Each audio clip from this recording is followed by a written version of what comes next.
விசிகேனர் வந்து போராட்டம் நடத்துறாங்க. அந்த போராட்டம் எதுக்குன்னு பார்த்தீங்கன்னாக்கா, ஒரு 1200 பேனர் எவனோ கிழிச்சிட்டானோ அதுக்கு சாலை மறியல். அப்ப சாலை மறியல் பண்ணீங்கன்னாக்கா, எவ்வளோ பேர் அதுக்கு ஒரு முக்கியமான வேலைக்கா போவாங்க. அவங்க எத்தனை பேர் மக்கள் பாதிக்கப்படுறாங்க.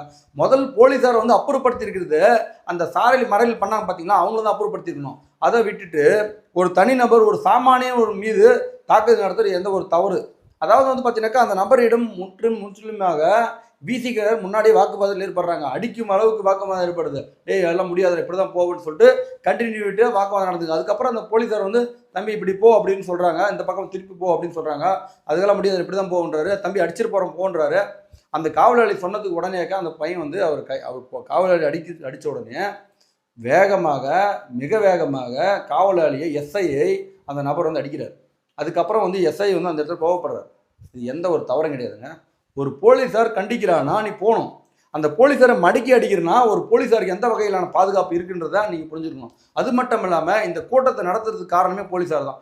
முதல்ல இவங்க பர்மிஷன் வாங்காமல் ஒரு கூட்டத்தை வந்து கூட்டி மறியல் பண்ணுறாங்க. இவங்கள தான் கலைக்கப்பட்டிருக்கணும், இவங்கள தான் துரத்தி இருக்கணும். அதை விட்டுட்டு ஒரு சாமானியனிடம் வாக்குவாதம் செய்வது எந்த விதத்தில் நியாயம்? இது முற்றிலும் தவறு. அந்த நபர் அடி வாங்கிய நபர் வந்து பார்த்தீங்கன்னாக்கா அவர் பக்கம் நியாயமாக இருந்தாலும் ஒரு காவலாளியை அடித்தது மிக மிக தவறு. அவர் வந்து கொஞ்சம் அவசரப்பட்டிருக்க கூடாதுன்றதே நம்மளோட கருத்து.